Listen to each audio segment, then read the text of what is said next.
Hi dear students, നമ്മൾ കഴിഞ്ഞ ദിവസങ്ങളായി ക്യാപിറ്റൽ ഗെയിൻ എന്ന് പറയുന്ന ഹെഡിലെ ലോങ് ടൈം ക്യാപിറ്റൽ ഗെയിനും ഷോർട്ട് ടൈം ക്യാപിറ്റൽ ഗെയിനും എങ്ങനെയാണ് കമ്പ്യൂട്ട് ചെയ്യാമെന്ന് പഠിച്ചു അല്ലേ. അതിൻ്റെ ഒരു പ്രോബ്ലം ചെയ്തിരുന്നു. ഇന്ന് നമുക്ക് മറ്റൊരു പ്രോബ്ലം നോക്കാം. ക്യാപിറ്റൽ ഗെയിൻ കാൽക്കുലേറ്റ് ചെയ്യുന്ന ക്വസ്റ്റ്യൻ ഇതാണ്. Mister Raju provides you the following information relating to sale of his residential house. Raju അദ്ദേഹത്തിൻ്റെ വീട് വിറ്റതുമായി ബന്ധപ്പെട്ട കുറച്ച് കാര്യങ്ങൾ തന്നിട്ടുണ്ട്. അതിൻ്റെ അടിസ്ഥാനത്തിൽ കമ്പ്യൂട്ട് ക്യാപിറ്റൽ ഗെയിൻ കുറച്ച് കാര്യങ്ങൾ പറഞ്ഞിട്ടുണ്ട്. അത് അദ്ദേഹം വീട് വിറ്റതും വേറെ വീട് വാങ്ങിയതും അതിനുവേണ്ടി വന്ന ചിലവും ഒക്കെ പറയുന്നുണ്ട്. ഇതിൻ്റെ അടിസ്ഥാനത്തിൽ അദ്ദേഹത്തിൻ്റെ ക്യാപിറ്റൽ ഗെയിൻ എത്രയാണെന്ന് കമ്പ്യൂട്ട് ചെയ്യാണ് വേണ്ടത്. നോക്കുക, first item sold the house in September 2019.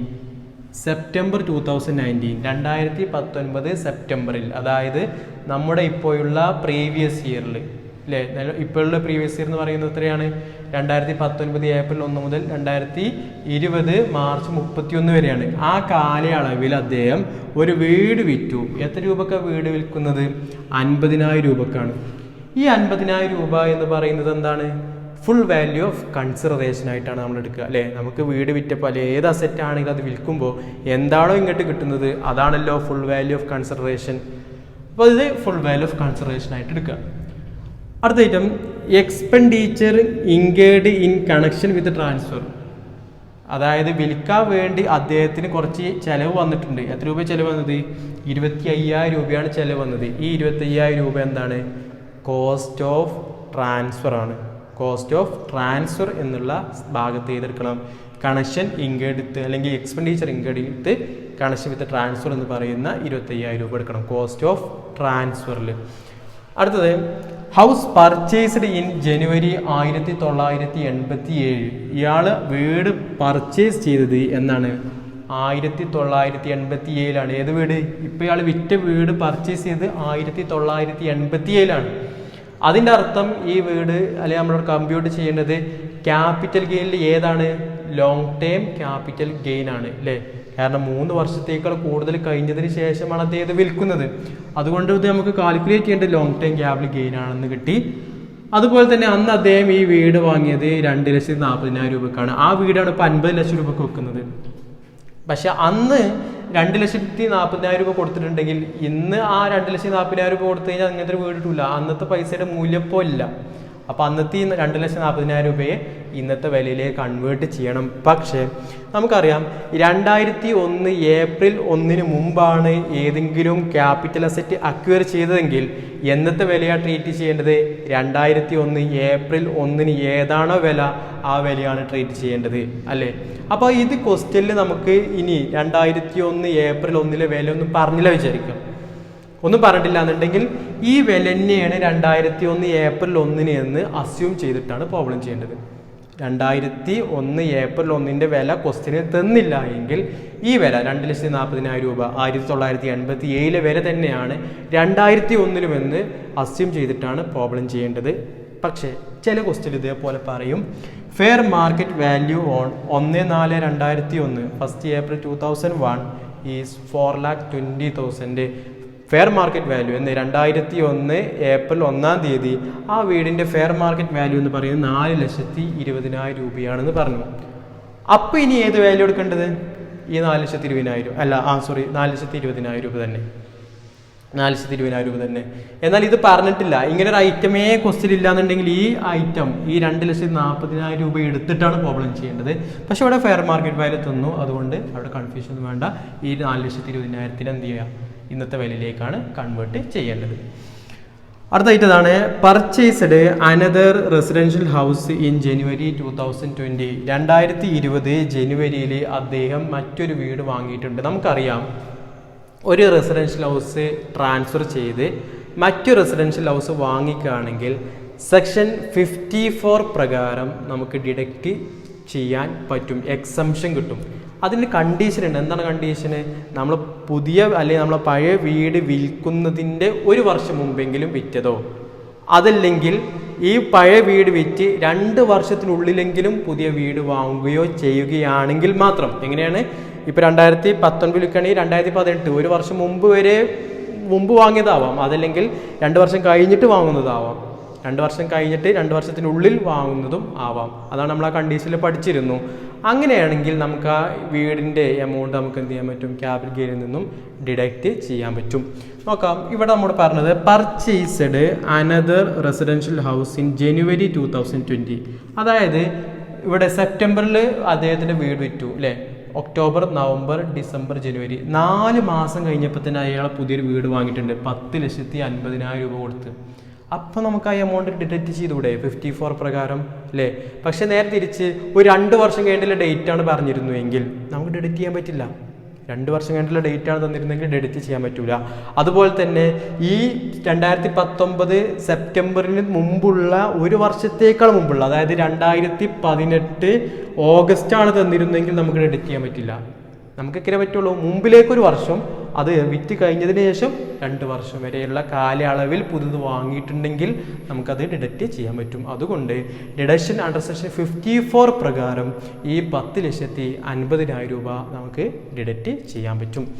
അടുത്തായിട്ട് നോക്ക്, invested in bond issued by NHAI under section 54EC in January 2020. എന്താ പറഞ്ഞത്, അദ്ദേഹം ഒരു ബോണ്ടിൽ ഇഷ്യൂ ചെയ്തിട്ടുണ്ട് അല്ലേ? എത്ര രൂപ ഇഷ്യൂ ചെയ്തത്, ഇൻവെസ്റ്റ് ചെയ്തത് 8,50,000 രൂപ ഇൻവെസ്റ്റ് ചെയ്തിട്ടുണ്ട്. എന്നാ ഇൻവെസ്റ്റ് ചെയ്തത്, ജനുവരി 2020. ഇതേപോലെ തന്നെ പുതിയ വീട് വാങ്ങിയ സമയത്ത് തന്നെയാണ്. അതായത് അദ്ദേഹത്തിൻ്റെ വീട് വിറ്റ് 4 മാസമായപ്പോഴേക്കും അയാൾ വേറൊരു ബോണ്ടിൽ എന്ത് ചെയ്തു, 8,50,000 രൂപ ഇൻവെസ്റ്റ് ചെയ്തിട്ടുണ്ട്. നമ്മൾ പറഞ്ഞിരുന്നു ബോണ്ടിൽ ഇൻവെസ്റ്റ് ചെയ്യുകയാണെങ്കിൽ നമുക്ക് ഡിഡക്റ്റ് ചെയ്യാം, 54EC പ്രകാരം എക്സംഷൻ കിട്ടും. പക്ഷെ അവിടെയും കണ്ടീഷൻ ഉണ്ട്. എന്താണ്, നമ്മുടെ ഏതെങ്കിലും ഒരു ക്യാപിറ്റൽ അസറ്റ് വിറ്റ് 6 മാസത്തിൻ്റെ ഉള്ളിൽ ബോണ്ടിൽ ഇഷ്യൂ ചെയ്യണം. 6 മാസത്തിനുള്ളിലായിരിക്കണം ഏതെങ്കിലും സെക്യൂരിറ്റീസിൽ ഇൻവെസ്റ്റ് ചെയ്യേണ്ടത്. ഇവിടെ നോക്ക്, 4 മാസമായപ്പോഴേക്കും അദ്ദേഹം എന്ത് ചെയ്തിട്ടുണ്ട്, ഇൻവെസ്റ്റ് ചെയ്തിട്ടുണ്ട്. അതുകൊണ്ട് ഈ എമൗണ്ട് 8,50,000 നമുക്ക് ഡിഡക്റ്റ് ചെയ്യാൻ പറ്റും. ഏത് സെക്ഷൻ പ്രകാരം, 54EC പ്രകാരം. എന്താണ് കണ്ടീഷൻ, നമ്മുടെ വീട് വിറ്റ് അല്ലെങ്കിൽ ഏതെങ്കിലും ക്യാപിറ്റൽ അസറ്റ് വിറ്റ് 6 മാസത്തിനുള്ളിൽ തന്നെ എന്ത് ചെയ്തിട്ടുണ്ടായിരിക്കണം, ഏതെങ്കിലും സെക്യൂരിറ്റീസിൽ ഇൻവെസ്റ്റ് ചെയ്തിട്ടുണ്ടായിരിക്കണം. ഓക്കെ, അപ്പോൾ 8,50,000 രൂപ കുറക്കാം. അപ്പോൾ നമുക്ക് കിട്ടുന്നതാണ് ടാക്സബിൾ ക്യാപിറ്റൽ ഗെയിൻ. നമുക്കറിയാം capital gain, long time capital gain compute ചെയ്യാൻ വേണ്ടിയിട്ട് ആദ്യം എടുക്കേണ്ടത് ഫുൾ വാല്യൂ ഓഫ് കൺസിഡറേഷൻ ആണ്. അതിൽ നിന്നും ഇൻഡെക്സഡ് കോസ്റ്റ് ഓഫ് അക്വിസിഷൻ കുറക്കണം. ഇവിടെ അക്വിസിഷൻ കുറക്കുമ്പോൾ കോസ്റ്റ് ഓഫ് അക്വിസിഷൻ എന്ന് പറയുന്നത് 4,20,000 രൂപയായിട്ട് എടുക്കണം അല്ലേ? FMV fair market value 1/4/2001 value ആണ് എടുക്കേണ്ടത്. അതിൽ നിന്ന് less indexed cost of improvement. ഇവിടെ കോസ്റ്റ് ഓഫ് ഇംപ്രൂവ്മെൻറ്റുമായി ബന്ധപ്പെട്ട ഒരു കാര്യവും പറയാത്തതുകൊണ്ട് അതില്ല. ലെസ് കോസ്റ്റ് ഓഫ് ട്രാൻസ്ഫർ 25,000 രൂപ കുറക്കുക. അപ്പോൾ നമുക്ക് ക്യാപിറ്റൽ ഗെയിന് കിട്ടും. ക്യാപിറ്റൽ ഗെയിന് കിട്ടിക്കഴിഞ്ഞാൽ അതിൽ നിന്നും നമുക്കിവിടെ 2 ഡിഡക്ഷൻ ഉണ്ട്. സെക്ഷൻ 54 പ്രകാരം ഇൻവെസ്റ്റ്മെൻറ്റിനെ ന്യൂ റെസിഡൻഷ്യൽ ഹൗസ് എന്ന് പറഞ്ഞ് 10,50,000 രൂപയും കുറക്കാം. അതുപോലെ തന്നെ ഇൻവെസ്റ്റ്മെൻറ്റിൻ്റെ ബോണ്ട് എന്ന് പറഞ്ഞ് അണ്ടർ സെക്ഷൻ 54EC എന്ന് പറഞ്ഞ് ഈ 8,50,000 രൂപയും കുറച്ച് കഴിഞ്ഞാൽ ബാക്കിയുള്ള എമൗണ്ട് ആണ് ടാക്സബിൾ ക്യാപിറ്റൽ ഗെയിൻ. ഓക്കെ, നമുക്ക് പ്രോബ്ലത്തിലേക്ക് കടക്കാം. ആദ്യം ഹെഡിങ് കൊടുക്കുക, കമ്പ്യൂട്ടേഷൻ ഓഫ് ക്യാപിറ്റൽ ഗെയിൻ. ആദ്യം നേരത്തെ പറഞ്ഞ നമ്മൾ ഫുൾ വാല്യൂ ഓഫ് കൺസിഡറേഷൻ.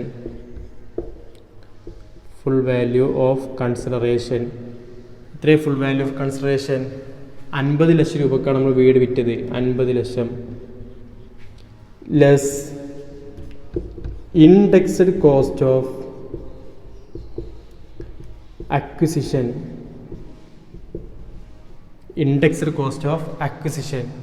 നമുക്കറിയാം ഇൻഡെക്സ്ഡ് കോസ്റ്റ് ഓഫ് അക്വിസിഷൻ കാണാനുള്ള ഫോർമാറ്റ് എങ്ങനെയാണ് കാണേണ്ടത്. ഈക്വേഷൻ എന്താണ്, cost of acquisition into CII of the year of transfer divided by CII of the year of acquisition ആണ് വേണ്ടത്.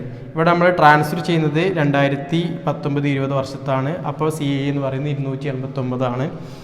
2001 വിലയാണ് നമുക്ക് തന്നിട്ടുള്ളത്. ഫെയർ മാർക്കറ്റ് വാല്യൂ എടുക്കേണ്ടത് അവിടെ CII എന്ന് പറയുന്നത് 100 ആണ്. ഓക്കെ, അപ്പോൾ നമ്മൾ ഏത് വാല്യൂ എടുക്കേണ്ടത്, 4,20,000 അല്ലേ? 4,20,000 into 289 divide by 100. Indexed cost of inflation index of the year of transfer divide by cost of inflation index of the year of acquisition. 4,20,000 into 289 divide by 100 ചെയ്യുമ്പോൾ 12,13,800 രൂപ കിട്ടും. 12,13,800 കിട്ടും. ഇനി നമുക്ക് അടുത്ത് ഓർക്കേണ്ടത് ഇൻഡെക്സഡ് കോസ്റ്റ് ഓഫ് ഇംപ്രൂവ്മെൻ്റ് ആണ്. അത് ഈ ക്വസ്റ്റ്യനിൽ ഇല്ല, അതുകൊണ്ട് അത് വേണ്ട. പിന്നെയോ കോസ്റ്റ് ഓഫ് ട്രാൻസ്ഫർ ആണ് കുറയ്ക്കേണ്ടത്. അപ്പോൾ ലെസ് കോസ്റ്റ് ഓഫ് ട്രാൻസ്ഫർ എത്ര കോസ്റ്റ് ഓഫ് ട്രാൻസ്ഫർ? സോറി, ഇവിടെ ഉണ്ട് കോസ്റ്റ് ഓഫ് ട്രാൻസ്ഫർ 25,000 ആണ് അല്ലേ. 25,000 രൂപക്കാണ് എന്ത് ചെയ്തിട്ടുള്ളത്, ഈ വീടിന് വിൽക്കാൻ വേണ്ടി ചെലവ് വന്നിട്ടുള്ളത്. ഇനി എന്താ കുറക്കാനുള്ളത്? ഇനിയൊന്നും കുറക്കാനില്ല. നമുക്കിത് എന്ത് ചെയ്യാൻ പറ്റും? ഇൻഡെക്സഡ് കോസ്റ്റ് ഓഫ് അക്വിസിഷനും കോസ്റ്റ് ഓഫ് ട്രാൻസ്ഫറും ഫുൾ വാല്യൂ ഓഫ് കൺസിഡറേഷനും കുറക്കാൻ പറ്റും. അപ്പോൾ അത് കുറക്കുമ്പോൾ 37,61,200 കിട്ടും. 37,61,200 കിട്ടും. അത് നമ്മൾ ക്യാപിറ്റൽ ഗെയിൻ എന്ന് കൊടുക്കണം. ക്യാപിറ്റൽ ഗെയിൻ കിട്ടി. ഇനി അതിൽ നിന്ന് 2 ഡിഡക്ഷൻസ് ഉണ്ട്, അത് രണ്ടും കുറക്കുക. Less deduction under section 54 investment in A new residential house. പുതിയ റെസിഡൻഷ്യൽ ഹൗസിൽ അദ്ദേഹം എത്ര രൂപ ഇൻവെസ്റ്റ് ചെയ്തിട്ടുണ്ട്? 10,50,000 രൂപ ഇൻവെസ്റ്റ് ചെയ്തിട്ടുണ്ട്. അതായത് 10,50,000 രൂപക്ക് അദ്ദേഹം പുതിയ ഒരു വീട് വാങ്ങിയിട്ടുണ്ട്. ദെൻ പിന്നെ ബോണ്ടിൽ ഇഷ്യൂ ചെയ്തിട്ടില്ല, അതും കുറച്ചുകൂടെ. Less deduction under section 54 EC invested in bond. എത്ര ലക്ഷം രൂപക്കാണ് ബോണ്ടിൽ ഇഷ്യൂ ചെയ്ത്? 8,50,000 രൂപ. 8,50,000 രൂപ. അപ്പോൾ ക്യാപിറ്റൽ ഗെയിനിൽ നിന്നും ഈ 2 ഡിഡക്ഷൻ, 2 എക്സംഷൻസ് കുറച്ച് കഴിഞ്ഞാൽ ബാക്കിയുള്ള എമൗണ്ട് ആണ് ടാക്സബിൾ ക്യാപിറ്റൽ ഗെയിൻ കിട്ടുക. 37,61,200 നിന്നും 10,50,000, 8,50,000, 19 ലക്ഷം കുറച്ച് കഴിഞ്ഞാൽ ബാക്കി 18,61,200 കിട്ടും. 18,61,200 കിട്ടും. ഇതാണ് ടാക്സബിൾ ക്യാപിറ്റൽ ഗെയിൻ. എന്താ ചെയ്തിട്ടുള്ളൂ? ക്വസ്റ്റ്യൻ കറക്റ്റ് പഠിച്ച് മനസ്സിലാക്കുക, വായിച്ച് മനസ്സിലാക്കുക. അതിനുശേഷം എന്ത് ചെയ്യുക? ഓരോന്ന് ഏതാണെന്ന് മനസ്സിലാക്കിയതിന് ശേഷം ഓരോ സ്ഥലത്ത് എങ്ങനെ വില ഇട്ട് കൊടുത്തു കഴിഞ്ഞാൽ നമുക്ക് എന്ത് കിട്ടും? അതിൻ്റെ ആൻസർ കിട്ടും. ക്യാപിറ്റൽ ഗെയിനിൽ നിന്നും എക്സംഷൻസ് കുറക്കണം, അതൊരിക്കലും മറക്കാൻ പാടില്ല. അതിൻ്റെ വർഷങ്ങൾ മനസ്സിലാക്കണം. ഇതിന് ഒരു റെസിഡൻഷ്യൽ ഹൗസിന് വാങ്ങിക്കുകയാണെങ്കിൽ അതിൻ്റെ കണ്ടീഷൻ എങ്ങനെയാണ്? എങ്കിൽ 1 വർഷം മുമ്പ്, 2 വർഷം ശേഷം. അതുപോലെ തന്നെ ബോണ്ടിൽ ഇഷ്യൂ ചെയ്യുകയാണെങ്കിൽ 6 മാസത്തിനുള്ളിൽ ഇൻവെസ്റ്റ് ചെയ്യണം. അങ്ങനെ ഇൻവെസ്റ്റ് ചെയ്യുകയാണെങ്കിൽ മാത്രമേ അത് ഡിഡക്ഷനായിട്ട് കുറക്കാൻ പറ്റുള്ളൂ. ഓക്കെ, ഇനി നമുക്ക് ക്യാപിറ്റൽ ഗെയിൻ എന്ന് പറയുന്ന ഇതിലെ മറ്റൊരു പ്രോബ്ലം നോക്കാം. ക്വസ്റ്റ്യൻ ഇതാണ്: during the previous year Shri Babu sales the following assets. Babu 2 വിധത്തിലുള്ള അസെറ്റ്സ് വിൽക്കുന്നുണ്ട്. എന്നിട്ട് എന്ത് കാണണം? ക്യാപിറ്റൽ ഗെയിൻ കാണാനാണ് പറഞ്ഞിട്ടുള്ളത്. ഏതൊക്കെയാണ് 2 അസെറ്റ്സ്? ഒന്ന് ഗോൾഡും മറ്റൊന്ന് ഡിബഞ്ചറാണ്. മറ്റൊന്ന് ഡിബഞ്ചറാണ്. ഗോൾഡ് നമ്മൾ പറഞ്ഞിരുന്നു, ഗോൾഡ് കയ്യിൽ വരുന്നതാണ്. ജ്വല്ലറി ഐറ്റംസ് ഒക്കെ ക്യാപിറ്റൽ അസറ്റിൽ വരുന്നതാണ്. അത് വിറ്റ് കഴിഞ്ഞാൽ ലാഭം കിട്ടിക്കഴിഞ്ഞാൽ ഗവൺമെൻറ്റിലേക്ക് എന്ത് ചെയ്യണം? 20% ടാക്സ് അടക്കണം. ഇപ്പോൾ ഗോൾഡ് ഉണ്ട്, അതുപോലെ തന്നെ ഡിബഞ്ചർ ഉണ്ട്. ഡിബഞ്ചർ നോൺ ലിസ്റ്റഡ് ആണ്. നോൺ ലിസ്റ്റഡ് എന്ന് പറഞ്ഞു കഴിഞ്ഞാൽ ഷെയർ മാർക്കറ്റിൽ, സ്റ്റോക്ക് എക്സ്ചേഞ്ചിൽ രജിസ്റ്റർ ചെയ്യാത്ത ഡിബഞ്ചറിനെയാണ് എന്ത് പറയുക? Non listed. ലിസ്റ്റഡ് സെക്യൂരിറ്റീസ് എന്ന് പറഞ്ഞു കഴിഞ്ഞാൽ സ്റ്റോക്ക് എക്സ്ചേഞ്ച് രജിസ്റ്റർ ചെയ്ത സെക്യൂരിറ്റീസിനാണ് ലിസ്റ്റഡ് സെക്യൂരിറ്റീസ് എന്ന് പറയുക. ഇത് നോൺ ലിസ്റ്റഡ് ആണ്. ഓക്കെ, എനിവേ ഡിബഞ്ചർ എന്ന് പറയുന്ന ഒരു ഐറ്റം ക്വസ്റ്റ്യനിൽ തന്നാൽ മനസ്സിലാക്കേണ്ട ഒരു കാര്യം, ഡിബഞ്ചറിന് ഒരിക്കലും കോസ്റ്റ് ഓഫ് അക്വിസിഷനെ ഇൻഡെക്സ് ചെയ്യേണ്ട ആവശ്യം വരില്ല. കോസ്റ്റ് ഓഫ് അക്വിസിഷനെ ഇൻഡെക്സ് ചെയ്യാൻ പാടില്ല. എന്തുകൊണ്ടാണ് അങ്ങനെ വെച്ച് കഴിഞ്ഞാൽ, നമുക്കറിയാം ഡിബഞ്ചർ ഇപ്പോൾ 2005 ഡിബഞ്ചർ ഇഷ്യൂ ചെയ്തൊരു കമ്പനി 50 ലക്ഷം രൂപക്കാണ് ഡിബഞ്ചർ ഇഷ്യൂ ചെയ്തത്. 2020 15 വർഷം കഴിഞ്ഞപ്പോൾ അവർക്ക് റെഡീം ചെയ്യാൻ തോന്നി. അവർ റെഡീം ചെയ്യുമ്പോൾ എത്ര രൂപക്ക് തന്നെയാണ് റെഡീം ചെയ്യുക? 50 ലക്ഷം രൂപക്ക് തന്നെയാണ് റെഡീം ചെയ്യുക. ഒരിക്കലും 50 ലക്ഷം രൂപക്ക് ഇഷ്യൂ ചെയ്ത ഡിബഞ്ചർ 50 ലക്ഷത്തിനേക്കാൾ വലിയ ഒരു എമൗണ്ടിന് ഒരിക്കലും എന്ത് ചെയ്യില്ല? റെഡീം ചെയ്യില്ല. അതുകൊണ്ട് തന്നെ അതിൻ്റെ കോസ്റ്റ് ഓഫ് അക്വിസിഷൻ എപ്പോഴും എന്ത് തന്നെയായിരിക്കും? ഇൻഡെക്സഡ് കോസ്റ്റ് ഓഫ് അക്വിസിഷൻ ചെയ്യേണ്ട ആവശ്യമില്ല. ഏത് ലോങ് ടേം ആണെങ്കിലും ഷോർട്ട് ടേം ആണെങ്കിലും അവിടെ കോസ്റ്റ് ഓഫ് അക്വിസിഷൻ മാത്രമേ ഉണ്ടാവുള്ളൂ. അതാണ് അവിടെ ബേസിക്കായിട്ട് മനസ്സിലാക്കേണ്ടത്. ഡിബഞ്ചർ എന്ന് പറയുന്ന ഐറ്റംസിനെ ഒരിക്കലും എന്ത് ചെയ്യരുത്? ഇൻഡെക്സ് ചെയ്യരുത്. ഓക്കെ, ഇത് നോക്കാം. നമുക്ക് പറയുന്ന 2 ഐറ്റംസ് ആണ് നമ്മൾ പറഞ്ഞു. ഡേറ്റ് ഓഫ് അക്വിസിഷൻ, ഈ 2 അസറ്റും വാങ്ങിയ വർഷം നോക്കാം. ഗോൾഡ് വാങ്ങിയത് 1998 ഡിബഞ്ചർ 1982 രണ്ടും 2001 ഏപ്രിൽ മുമ്പുള്ള കാലയളവിലാണ് വാങ്ങിയിട്ടുള്ളത്. അപ്പോൾ എന്നത്തെ വില എടുക്കേണ്ടത്? 2001 ഏപ്രിലത്തെ വില എടുക്കേണ്ടത് അല്ലേ? പക്ഷേ ഡിബഞ്ചറിന് അവിടെയും എക്സംഷൻ ഉണ്ട്. ഡിബഞ്ചർ അവിടെയും എടുക്കുന്നത് വേറെ രീതിയിലാണ്. അതായത് ഡിബഞ്ചർ എന്ന് പറയുന്ന ഒരു ഐറ്റമാണ് നമുക്ക് ക്വസ്റ്റ്യൻ ഉള്ളതെങ്കിൽ അവിടെ നമുക്ക് 2001 ഏപ്രിൽ 1 വില തന്നിട്ടുണ്ടെങ്കിലും നമ്മൾ അതല്ല എടുക്കേണ്ടത്. ആ വാങ്ങിയ പ്രൈസ് എത്രയാണോ ആ പ്രൈസാണ് എടുക്കേണ്ടത്. അപ്പോൾ ഇവിടെ നമുക്ക് 40,000 രൂപക്കാണ് ഡിബഞ്ചർ നമ്മൾ എന്ത് ചെയ്തിട്ടുള്ളത്? വാങ്ങിയിട്ടുള്ളത്. അതിൻ്റെ ഫെയർ മാർക്കറ്റ് വാല്യൂ 1/4/2001 34,000 ഉള്ളൂ. പക്ഷെ നമ്മൾ ഒരിക്കലും 34,000 അല്ല എടുക്കേണ്ടത്, 40,000 രൂപ തന്നെയാണ് എടുക്കേണ്ടത്. അപ്പോൾ 2 കാര്യങ്ങളാണ് അവിടെ ഡിബഞ്ചർ എന്ന് പറയുന്ന ഐറ്റംസ് വന്നു കഴിഞ്ഞാൽ. അതിന് വേറെ ചില ഐറ്റംസ് ഉണ്ട്, നമ്മൾ അടുത്ത പ്രോബ്ലംസിലൊക്കെ പറയും. അത് വന്നു കഴിഞ്ഞാൽ മനസ്സിലാക്കേണ്ടത് എന്താ വെച്ചാൽ, ഒന്നാമത്തത് അതിനൊരിക്കലും ഇൻഡെക്സ് കാണില്ല.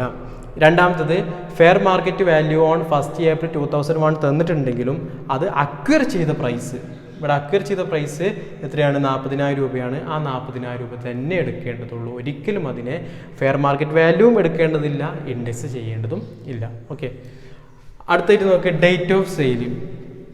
2 അസറ്റും വിൽക്കുന്നത് 2020 മാർച്ച് 2020 മാർച്ച് നമ്മുടെ ഇപ്പോഴുള്ള പ്രീവിയസ് ഇയറിലാണ്. സെയിൽ കൺസിഡറേഷൻ 2 വിറ്റപ്പോൾ കിട്ടിയ എമൗണ്ട്, ഇത് വിറ്റപ്പോൾ ഗോൾഡ് വിറ്റപ്പോൾ 4 ലക്ഷം രൂപ കിട്ടി, ഡിബഞ്ചർ വിറ്റപ്പോൾ 70,000 രൂപ കിട്ടിയത്. 4,70,000 രൂപ കിട്ടി. അതായത് full value of consideration. Cost of acquisition, ഇത് വാങ്ങാൻ വേണ്ടി വന്ന ചെലവ് 60,000 രൂപയാണ് ഗോൾഡിന്, 40,000 രൂപയാണ് ഡിബഞ്ചറിന്. ഓക്കെ, അടുത്തത് fair market value on 1 April 2001 2001 April 1 ഗോൾഡിൻ്റെ വില 69,000 രൂപയാണ്, ഡിബഞ്ചറിൻ്റെ വില 34,000 രൂപയാണ്. ഗോൾഡിൻ്റെ വില 69,000 രൂപയാണോ 60,000 രൂപയാണോ കോസ്റ്റ് ഓഫ് അക്വിസിഷനായിട്ട് എടുക്കേണ്ടത്? ഏതെടുക്കേണ്ടത്? 2001 ഏപ്രിൽ 1 മുമ്പായതുകൊണ്ട് തന്നെ 2001 ഏപ്രിലത്തെ വില എടുക്കേണ്ടത്. അപ്പോൾ ഇവിടെ cost of acquisition of gold is 69,000 ആണ് എടുക്കേണ്ടത്. ശരിയല്ലേ? പക്ഷേ ഡിബഞ്ചറിൻ്റെതോ? ഡിബഞ്ചർ ഫെയർ മാർക്കറ്റ് വാല്യൂ തന്നിട്ടുണ്ടെങ്കിലും ഏതന്നെ എടുക്കേണ്ടത്? കോസ്റ്റ് ഓഫ് അക്വിസിഷൻ്റെ വില തന്നെയാണ് ഡിബഞ്ചറിന് എടുക്കേണ്ടത്. അടുത്ത item income from other source 24,000 ഉണ്ട്. നമ്മുടെ ഗ്രോസ് ടോട്ടൽ ഇൻകമാണ് കാണാൻ പറഞ്ഞിട്ടുള്ളത്. അതായത് ക്യാപിറ്റൽ ഇൻകം നമ്മൾ ആദ്യം കാൽക്കുലേറ്റ് ചെയ്യുക, പിന്നെ മറ്റേതെങ്കിലും ഹെഡിൽ നിന്ന് എന്തെങ്കിലും ഇൻകം ഉണ്ടോ നോക്കുക, ഉണ്ടെങ്കിൽ അതൊക്കെ പാടെ കൂട്ടിക്കഴിഞ്ഞാൽ ഏത് കിട്ടും? ഗ്രോസ് ടോട്ടൽ ഇൻകം കിട്ടും. ഓക്കെ, അപ്പോൾ ഇവിടെ നമുക്ക് ആ മറ്റുള്ള ഹെഡിൽ നിന്ന് ആകെ തന്നെ ഉള്ളൂ. അതർ സോഴ്സിൽ 24,000 രൂപ ഉണ്ടെന്ന് പറഞ്ഞു. അപ്പോൾ ക്യാപിറ്റൽ ഗെയിൻ കണ്ട് അതിൻ്റെ കൂടി 24,000 കൂട്ടിക്കഴിഞ്ഞാൽ നമുക്ക് ഗ്രോസ് ടോട്ടൽ ഇൻകം കിട്ടും. ഓക്കെ, നമുക്ക് പ്രോബ്ലം ചെയ്ത് നോക്കാം. അപ്പോൾ നമുക്ക് 2 ഐറ്റമാണുള്ളത്, അതുകൊണ്ട് ആദ്യം ഹെഡിങ് കൊടുക്കണം. Compute capital gain. ഇനി 2 കോളം 2 ഐറ്റം ഉണ്ട്, അതുകൊണ്ട് ഗോൾഡ് വേറെയും ഡിബഞ്ചർ വേറെ തന്നെ എഴുതണം. ഡിബഞ്ചർ ആദ്യം നമ്മൾ എന്തെടുക്കും? ഫുൾ വാല്യൂ ഓഫ് കൺസിഡറേഷൻ അല്ലേ? Full value of consideration, full value of consideration എത്ര? ഗോൾഡിൻ്റെ full value of consideration 4 lakh, debenture 70,000. അപ്പോൾ 4,70,000. ഇനി എന്തൊക്കെ ഓർക്കണം? ഇൻഡെക്സഡ് കോസ്റ്റ് ഓഫ് അക്വിസിഷൻ ഉണ്ടെങ്കിൽ അത്, കോസ്റ്റ് ഓഫ് ഇംപ്രൂവ്മെൻറ്റ് ഉണ്ടെങ്കിൽ അത്, കോസ്റ്റ് ഓഫ് ട്രാൻസ്ഫർക്ക് ഓർക്കണം. അപ്പോൾ അത് നമ്മൾ less indexed cost of acquisition,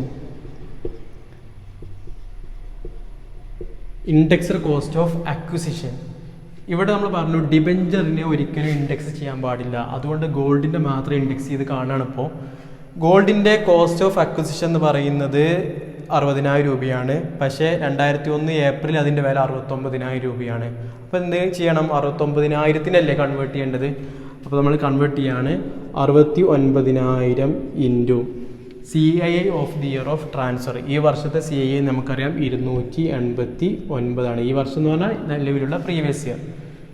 CII of the year of acquisition, അതായത് 2001 ആണല്ലോ നമ്മൾ 2001 വരെയാണ് എടുക്കുന്നത്.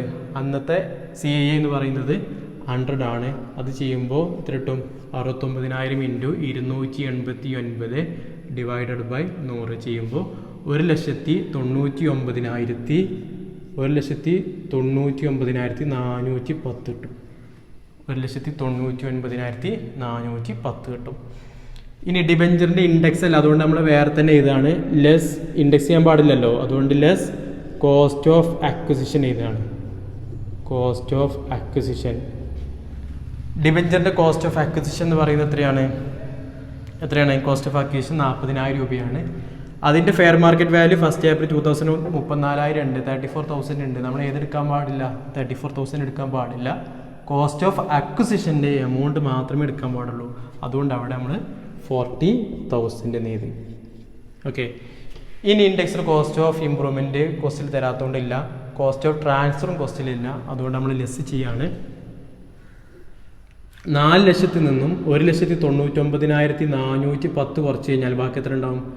2,00,000. 4,00,000 2,00,000 കുറച്ച് കഴിഞ്ഞാൽ 2,00,000 ഉണ്ടാവും അല്ലേ? 2,00,000. പിന്നെ ആയിക്കൂടെ 410 കുറക്കണുള്ളൂ, ബാക്കി 590 ഉണ്ടാവും. 2,590,000. 70,000 നിന്നും 40,000 കുറച്ച് കഴിഞ്ഞാൽ 30,000 രൂപ ഉണ്ടാവും അല്ലേ? ഇതാണ് ക്യാപിറ്റൽ ഗെയിൻ. ക്യാപിറ്റൽ ഗെയിൻ എന്ന് പറയുന്നത് ഗോൾഡിൻ്റെ 2,590,000 ഉണ്ട്, ഡിബെഞ്ചർ 30,000 രൂപയുണ്ട്. ഇനി ഇത് രണ്ട് ടോട്ടൽ ചെയ്യാണ്, കാരണം ഒരു വ്യക്തിൻ്റെ തന്നെ അല്ല ഇത് രണ്ടും, ഒരു വ്യക്തിക്ക് കിട്ടുന്നത് തന്നെയല്ല. അപ്പോൾ അദ്ദേഹത്തിൻ്റെ ടോട്ടൽ ക്യാപിറ്റൽ ഗെയിൻ കാണാം. Total capital gain is equal to 2,590,000 plus 30,000 എത്ര ഉണ്ടാവും? 2,30,590. അദ്ദേഹത്തിൻ്റെ ടോട്ടൽ ക്യാപിറ്റൽ ഗെയിൻ. നമ്മൾ കാണാൻ പറഞ്ഞത് ഗ്രോസ് ടോട്ടൽ ഇൻകം ആണ്. ഗ്രോസ് ടോട്ടൽ ഇൻകം എന്ന് പറഞ്ഞു കഴിഞ്ഞാൽ 5 ഹെഡിലെയും ഇൻകം കൂട്ടാനാണ്. അതിന് നമുക്ക് മറ്റുള്ള ഹെഡിൽ നിന്ന് എന്തെങ്കിലും ഇൻകം തന്നിട്ടുണ്ടോ നോക്കണം. ഇവിടെ നോക്ക്, ഇൻകം ഫ്രം അതർ സോഴ്സ് 5ാമത്തെ ഹെഡിൽ നിന്നും ഒരു ഇൻകം ഉണ്ട് 24,000. അപ്പോൾ അത് ഇതാണ് ഇൻകം ഫ്രം അതർ സോഴ്സസ് 24,000. ഇത് രണ്ടും കൂട്ടാം, 2,30,590 24,000 കൂട്ടി കഴിഞ്ഞാൽ 2,54,590 കിട്ടും. 2,54,590 കിട്ടും. ഇതാണ് gross total income. Gross total income. എന്ത് ചെയ്തിട്ടുള്ളൂ? എന്തിൽ പ്രത്യേകിച്ച് പഠിച്ചുള്ളൂ? ഡിബെഞ്ചറിനെ ഒരിക്കലും ഇൻഡെക്സ് ചെയ്യാൻ പാടില്ല. അതുപോലെ തന്നെ ഡിബെഞ്ചറിൻ്റെ ഫെയർ മാർക്കറ്റ് വാല്യൂ തന്നു കഴിഞ്ഞാലും നമ്മൾ ഏതെടുക്കാൻ പാടുള്ളൂ? കോസ്റ്റ് ഓഫ് അക്വിസിഷൻ്റെ പ്രൈസ് മാത്രമേ എടുക്കാൻ പാടുള്ളൂ. അതാണ് നമ്മൾ ഈ ഒരു പ്രോബ്ലത്തിൽ പുതുതായിട്ട് പഠിച്ചിട്ടുള്ളത്.